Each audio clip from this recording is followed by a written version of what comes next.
So I'm here with Brent Lengel, the playwright, and it's been a couple days since our showdown Jerry Springer chair-throwing episode with a couple Nazis on modern-day debates. I figured we'd chat about a couple things, not only that, but I'm sure Brent has plenty he wants to say about it. What's on your mind, Brent? Yeah, well, it's been really interesting. I actually kind of wanted to talk with you because I started to do a stream on my own, like via philosophy after this. And it wasn't directly related to the debate, but I feel like this is something we could really sink our teeth into, and it had to deal with philosophy. So I actually kind of wanted to talk a little bit about like philosophical materialism, like Marxist style philosophical materialism, dialectical materialism, and idealism, because there seems to be a number of people, fascists, who are very confused about what fascists believe.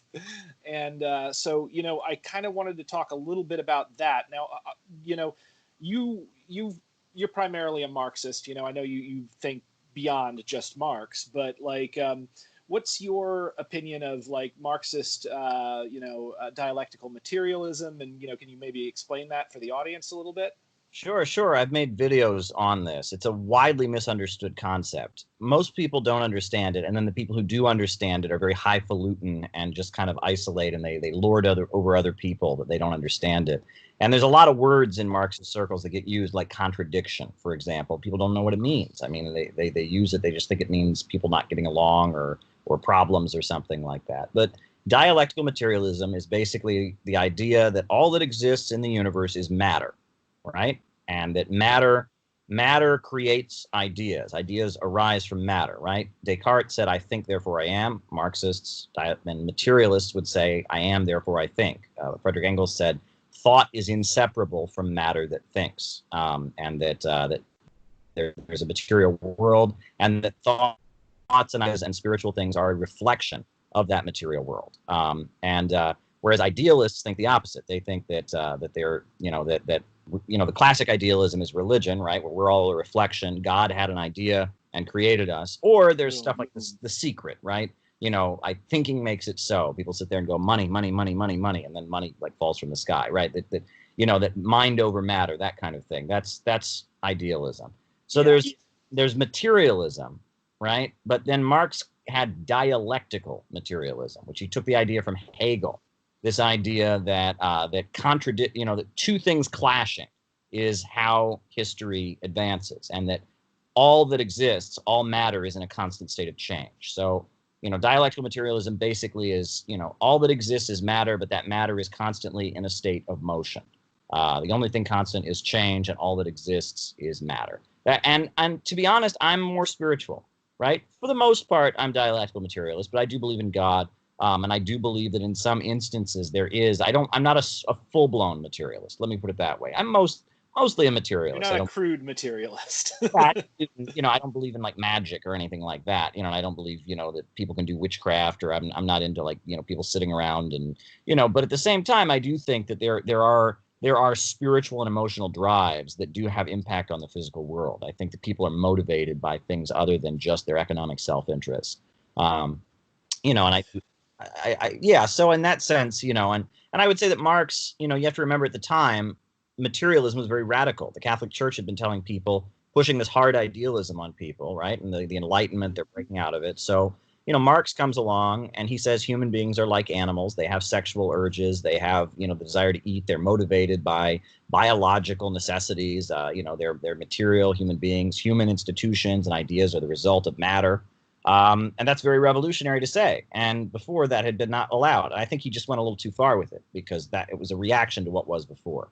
And you can say the same about Darwin and Freud, in my view, also.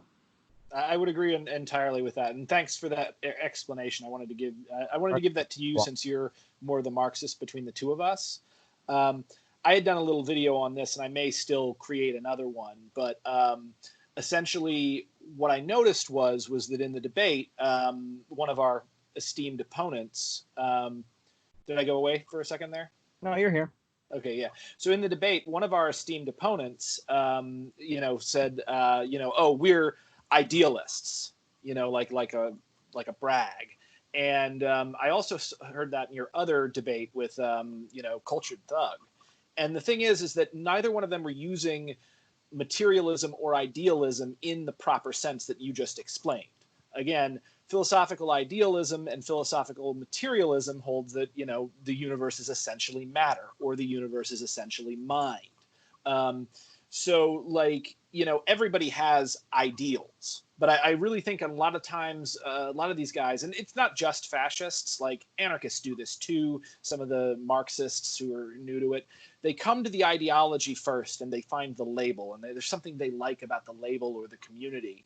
And so what they do is they're like, oh, okay, I'm a Marxist, or I'm a fascist, or whatever. And then they go up and they're like, huh, what is this? Oh, this says on Wikipedia that, oh, it says that fascists are idealists. I guess I'm an idealist. That means I have great ideals. And, you know, yeah. And so it just keeps going because nobody actually bothers to look into this stuff, you know? And I don't want to just come down too hard on that because, like, I remember back in college when I first found out about, like, philosophical materialism, it was in a debate with a proponent of intelligent design. And I was reading the Wedge document, which was a document that some creationist scientists had put out that was talking about having to drive a wedge and to defeat materialism. And when I first read it, I was like, what, like Madonna's materialism? Like, are they really into stuff? So, you know, that was one of the things that I wanted to talk about, just essentially make sure that got out to people, that philosophical materialism and philosophical idealism is separate. Because I really feel like, you know, Mussolini, like, if you've read The Doctrine of Fascism, I've read it as well. I read it when I was preparing for the debate because I thought they were going to bring up Giovanni Gentile. I was like, come on, bring him up. I'm going to crush this. And then he just never did.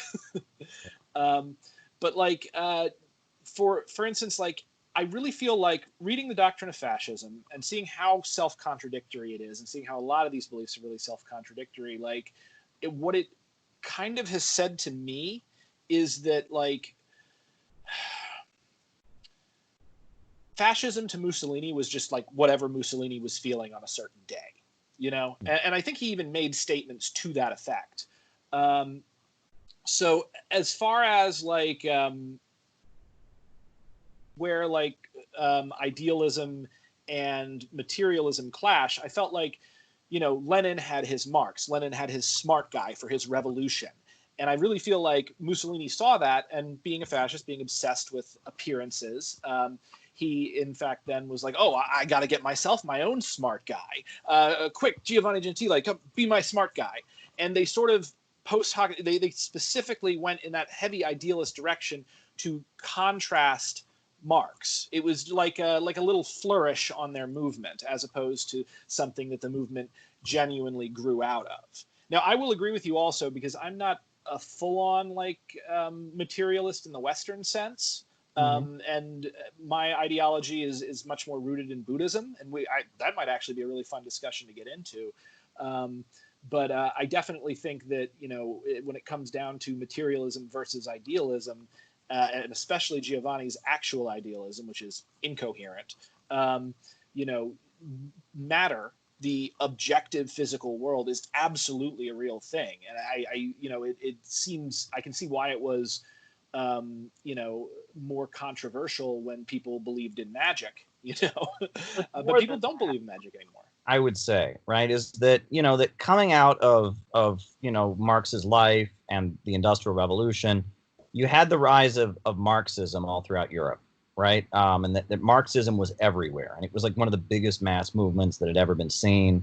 You know, the German Social Democratic Party was millions of people. But the revolution didn't happen, right? You just didn't see. Marxism was everywhere, but you did not see workers seizing power. I mean, you didn't have a revolution. And the standard of living in Western countries was rising.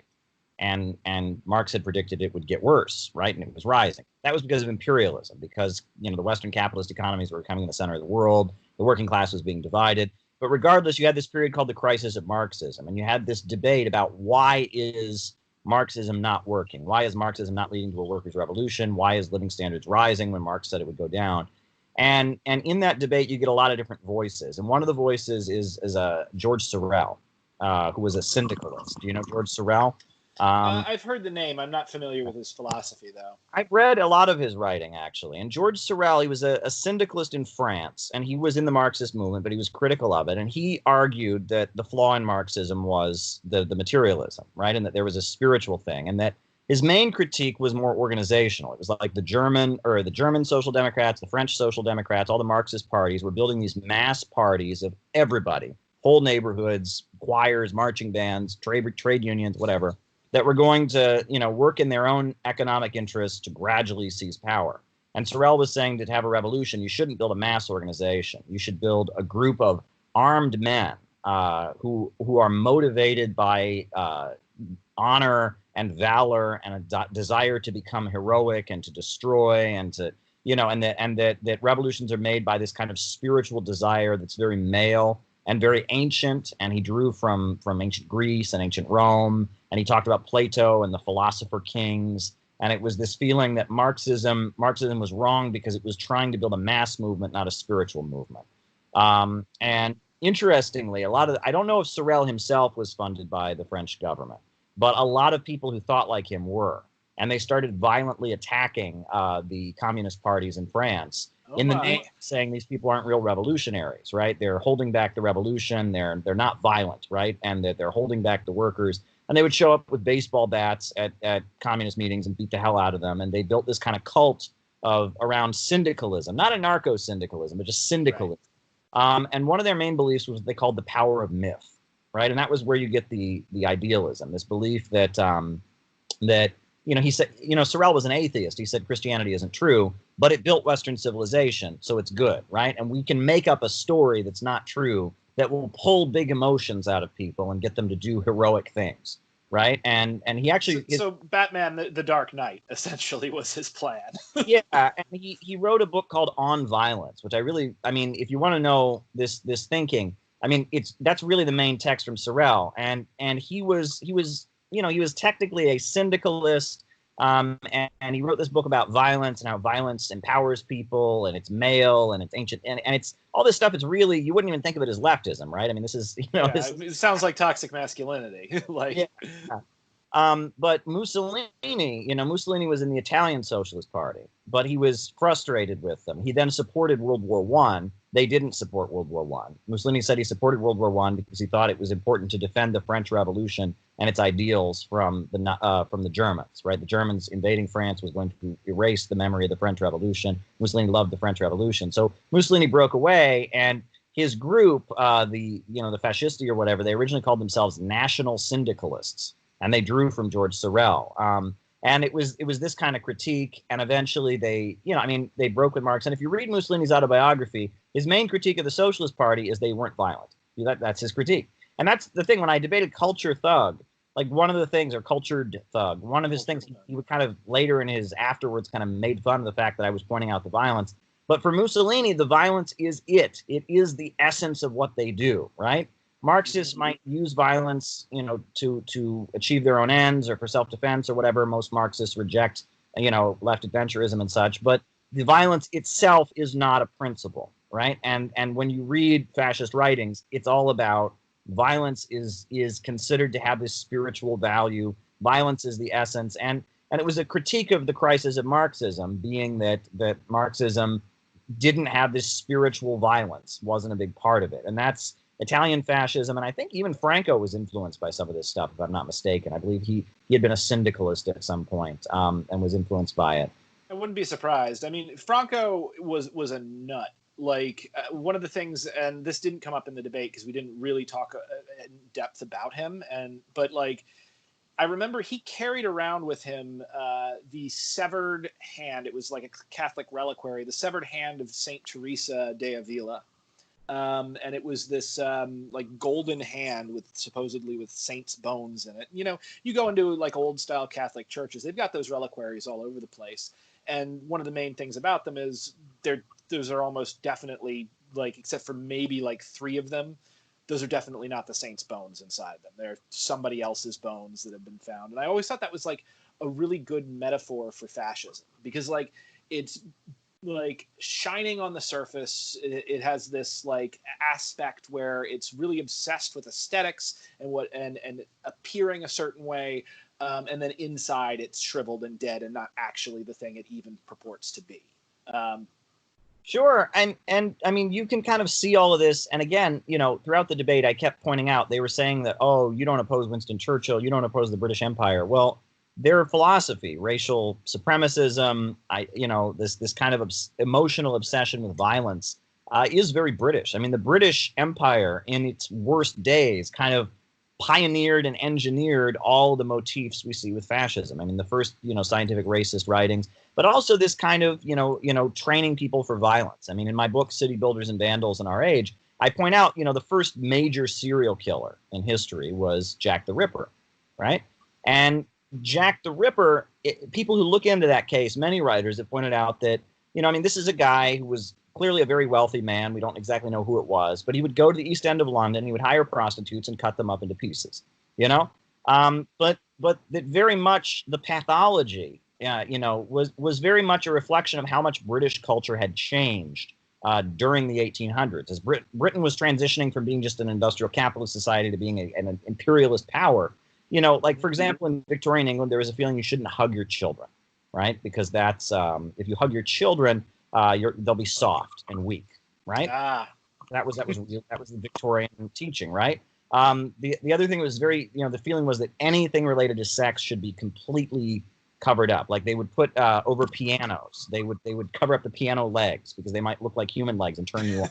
And turn you on if you see the ankle. Right, they curtains to cover up piano legs, right? And it was just like this. We're going to clamp down on all sexual feelings, right? We're going to at the same time. We're kind of going like with the Proud Boys furiously not masturbating. Right, and we're going to, and it was, there was this weird kind of setup that you had in Britain, and you can argue that there were some emotional results of it, right? I think that the psychoanalytical stuff and the what I call the synthetic left makes way too big of a deal out of some of this stuff, but within that, some of the emotions that I think fascism appeals to are rooted in that kind of society, right? And it's weird because, for example, corporal punishment was a big part of British society during this time, right?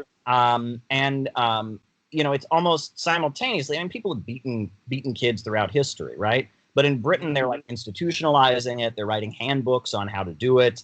They're writing, they're thinking it's like a sacred ritual, arguing it should only be done upon the buttocks because the buttocks is made especially for spanking. It's like it becomes like this weird obsession. And at the same time, we have the rise of S&M across Europe, right?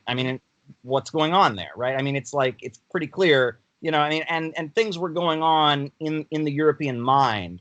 And fascism was obsessed with appealing to these emotions. Marxism had this belief you should never appeal to emotions, purely economic interest, it's only material. Well, fascism is people breaking with that material in Marxism and saying, okay, what can we titillate, right? What can we stimulate? What can we appeal? So you can reach that point of effective override where the person's emotions overcome their reason completely, and you can point them in a direction and tell them to do a thing.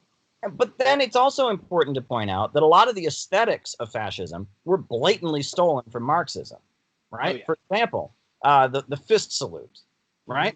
Right. That's an old leftist thing. So communists since 1871 have been saluting each other with this salute. So you'll notice fascists have their salute, right? Armbands, right? Communists, social democrats in Germany, all of them would wear red armbands on all their uniforms. Nazis had red armbands too. They just had a logo. A leader with a specific mustache. Right? And remember, printing technology was not what it once was. So if you're making a propaganda poster, you don't have a lot of facial details. So having a leader, like look at Lenin, for example, right? Bald, goatee, it's Lenin, right? Stalin, handlebar, right? Well, Hitler, very distinct mustache, right? So when they printed the propaganda posters, they didn't have to get everything right. Everyone knew the Charlie Chaplin mustache, that was Hitler, right? And this was just good marketing. It's when you're building a political movement, right? And people wearing uniforms, people feeling like they're part of a group, having children on posters. Marxists were famous for doing that, right? They'd show factory children, or whatever, having young women, beautiful young women, saluting or something. A lot of these aesthetics were just blatantly stolen from Marxism, right? And in fact, I believe Goebbels said that his favorite movie was Battleship Potemkin. Have you seen the Battleship Potemkin? I haven't seen it. I'm aware of it though, and Soviet cinema, if I'm not mistaken, Soviet cinema pioneered the jump cut. Yeah. Yeah, Well, a montage, I believe, right? the montage. Yeah. Yeah. Well, I think they did the jump cut too, but yeah, the montage definitely, which was Right. funny because then they used it famously in Rocky, in like one of the more anti-communist movies of the 80s. Right. And I think that I will be honest though, fascism, it took advantage of one of the big mistakes that Marxism has, and that Marxism is so obsessed with this materialism, Mm-hmm. right? That because of that, there's the fascists kind of hijack the beauty. You know what I'm saying? They had, Leni Riefenstahl, awful human being. I'm not a political endorsement in any way, but she made, Triumph of the Will is a very well made film. I mean, she's a skilled filmmaker. Fun fact with Triumph of the Will, by the way. Yeah. So she wanted only these like picture perfect Aryan Nazis in her film, Yeah. and but when the actual Nazis got there to be shot for the film, they all had, a lot of them had pot bellies. And she's like, I can't have these pot-bellied Nazis. So what she wound up doing was she gave them all flags. And so when, like in the shots in that, when you see them all holding the flags, it's because they've got a pot belly behind that flag and it's hiding it. That's hilarious. No, I mean, if you watch Triumph of the Will, it's all men, right? I think there's like women in the crowd scenes a little bit, but you can barely see them. I understood the film aesthetically up until the end, and it ends with this huge parade that never ends. And at that point, you just get bored. But what that was about was it was about telling Germans that their childhood was being restored, because these were all Germans who had been children in the lead up to World War I, when the Kaiser had put military training in all schools, and all school children were wearing uniforms every day and marching every day. So that's horrifying. Yeah, the end of Triumph of the Will is just this big marching parade. And Leni Riefenstahl is trying to say, see, the good old days before World War I, before, the Weimar Republic and all the unemployment are back. You're marching just like you were a little kid in school. And you'll notice it's young boys and old men. And it's like the young boys never really say anything, but they're like beautiful. At one point they're like barely dressed and they're like scrubbing themselves. And it's like the athletic beauty of young men. And then it's like old men like giving wisdom to really strong, athletic young boys. That's the aesthetics of Triumph of the Will. And you can read into that, psychoanalytically, a lot of things. But it's interesting because this actually relates to one of the criticisms of me in the debate, which I think is amusing, which is that, I was criticized, by Enoch for wearing a suit, and that became kind of a trope on the internet. But I have actually really been adamant about wearing a suit when I do political things, because this was some Marxist wisdom that was passed on to me, right? That I heard the story over and over again from my comrades about how during the 1960s, all these college kids that were wealthy would want to dress working class. So they'd get like flannels with holes in them and go out there and they'd go into working class neighborhoods like in Cleveland. And, they'd walk up to working class people that are in the, in the area where all the fancy, the nice restaurants where working class people go and spend their Friday night with like the bars, and be like, hey, you want to get a working man's newspaper? And, put on this, like, I'm working class, look at my ripped clothes. But it's Friday night. And these are working class people who work in a factory, all week. And they're going out on Friday night. They're dressed as best as they can possibly be, right? They're going out on Friday with their friends. They're trying to look good, right? And that this desire to look grungy and to look sloppy and all of that, which is widespread among Marxists, I must say. There's that joke on Seinfeld. You ever see the Seinfeld episode where the girl Elaine dates a Marxist? Oh, I vaguely remember that. I think I saw it, but shirt, and he won't wear it, because it's too bourgeois or something. And she's like, can't you look like a successful communist? You know what I mean? But there's this kind of like, and if you go to any Marxist event, like any of the old Marxist-Leninist parties, everyone has this drab, like they're wearing clothes that they bought 40 years ago, or that's just kind of like there's this feeling that one should not pay attention to how one dresses. One should dress sloppy because but the thing is, though, what I learned and what was kind of hammered into me was that that's not working class. I've heard that people of color even have a joke. They say, how can you tell how rich a white person is? By how badly they dress, right? And that, if you look at old pictures from the Great Depression, right, you'll see pictures of a protest from the Great Depression. Every man will be wearing a suit and tie, or a suit and a Mandarin collar. Why? Because these people were unemployed. They were desperate to get a job. They're trying to look as good as they possibly can. and this kind of like dressing down, this kind of hippie, it's not working class. It's actually kind of a middle class deviation. So I made a point when I do politics. For a long time, I didn't wear a suit, a tie, because a lot of people associate the tie with the West. I know in Iran they make a point of not wearing ties and such. But now I wear ties, and I always make a point of trying to look my best, because I think about how. And that's the thing, when a politician wants working class people to vote for him, they wear a suit, right? When a union like the SEIU or CWA or whatever is trying to organize workers, they'll send their organizers out to wear a suit. You know what I mean? Yeah. When I was approached actually about possibly running for office with the Pirate Party in New York, like one of the first things, like I remember a friend of mine who was like, "Oh yeah, you'd be great at that." And I'm like, "Really?" He says, "Yeah, nice looking white guy in a suit." And I'm like, "Oh, I gotta wear a suit."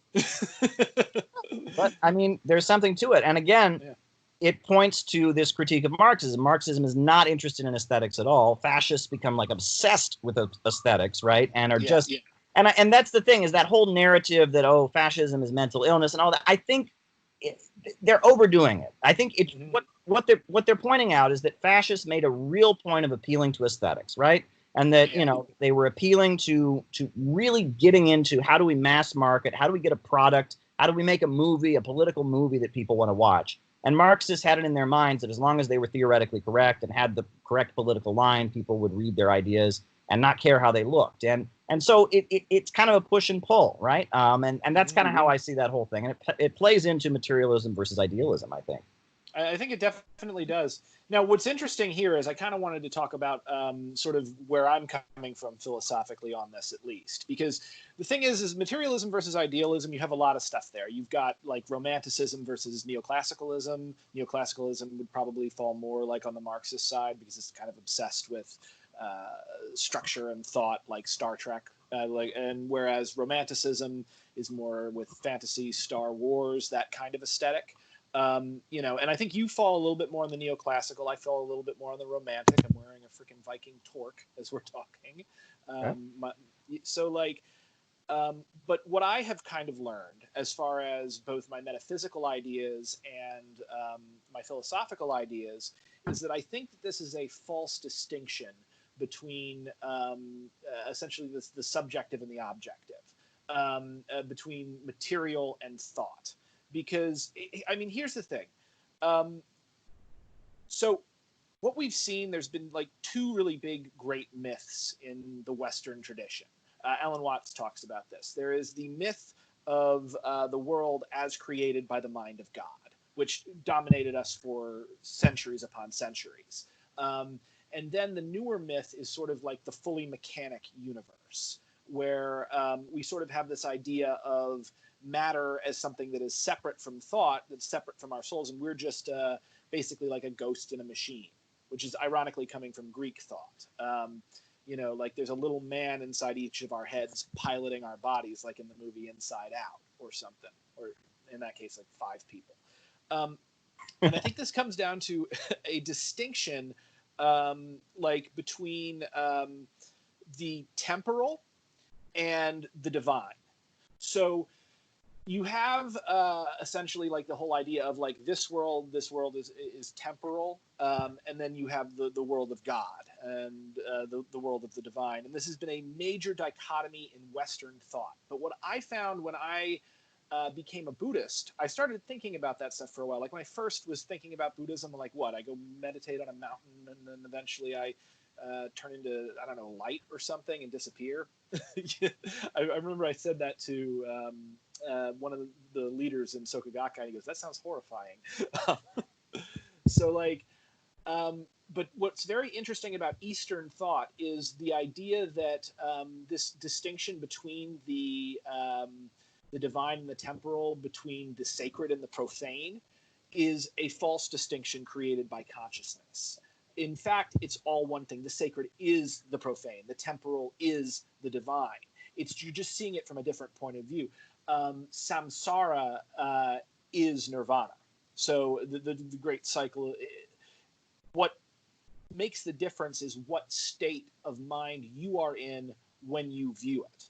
And so, like, I've seen a lot of disaster kind of come from looking at the world in an overly materialistic way, because first off, they'll say stuff like, oh, consciousness is just a complex form of matter, and they'll say that, and be like, okay, great, but you realize that the inverse of that, if that is true, the inverse of that is also true. Matter, like a rock, is just a basic form of consciousness. And you can even see that. You take a rock, you smack on it, it vibrates, that it's responding to you. So I find that, like, the way you really want to look at this is to kind of reject that false dichotomy and look at it as both at once. And I find that a lot of problems can be solved that way, because things that seem contradictory a lot of the time, if you really look into them, like the individual and society, for instance, they're more like two trains moving towards each other in opposite directions, but they're not on the same track. And as long as you don't veer one onto the other track, you don't really run into a problem. Now, that's all like very heady and heavily philosophical. But there's always a way of talking about something that makes it sound awful. Dancing, yeah, dancing in a room is just a bunch of idiots like moving randomly. Listening to a symphony, oh, that's just a bunch of jerks going out of their mind. Listening to a bunch of complicated noise. And my question is like, you can look at the world that way, and that can be correct, or you can look at the world that I'm listening to a freaking symphony. You can really see the beauty and the ephemeral nature of these things, and suddenly you start to realize that you're not actually a stranger in this world. You're not some ghost that's been dropped into a body. You're a part, an integral part of the world and everyone else in it. And this comes back to Buddhist philosophy. Heck, it even comes back to like philosophies coming out of the workers' movement, anarchist philosophy, like the famous slogan, "An injury to one is an injury to all." I think a lot of people are touching on this truth in very different ways, but I really feel that an integrated approach to the objective and the subjective, to the sacred and the profane, to the individual and society is much better than leaning too heavily on one or the other. Does that make sense? Totally. I actually thought I might bring up something kind of related, which is, on Monday, I interviewed Luna Oil. Yeah, I was watching that. Yeah. She's she's from Vietnam. She's a Vietnamese communist. She's got a YouTube channel. Very good stuff. But in the interview, one of the things she said is she made the point that, culturally, people from Vietnam, are a little more collectivist, and that socialistic kind of values are in Vietnamese culture. And so then in the comment section, somebody accused her of being a Nazi. Right? What? And said, oh, that's just like German National Socialism or whatever. She's saying that the Vietnamese race is inherently, and I saw that and I thought, that's what's so bizarre. So on the one hand, we've got people that are so deranged, they're actually, into white supremacism and into neo-Nazism. And then we got people on the left that can't tell the difference between Luna and myself and that. You know what I'm saying? Like it's, and it's clear what she was saying, that culturally, and it's true, right? Many of the Asian countries that are not socialist have a more collectivist vision and a more collectivist way of being. And there's material reasons for that throughout history and all of that. But it's just, different cultures, people operate differently, right? New York City is a very individualist place. There's parts of the United States that are much more collectivist in the way they view things, right? And that the fact that people would go from there to Hitler, you know what I mean? So quickly, it's just kind of sad. I mean, you wonder a couple of things. You wonder if that person is a plant. You wonder if they're a troll. You wonder if they're, are they the government, or are they a Nazi, or are they just a nut? And you can never really tell. Like, you remember all the infiltrators we had at Occupy. Sure.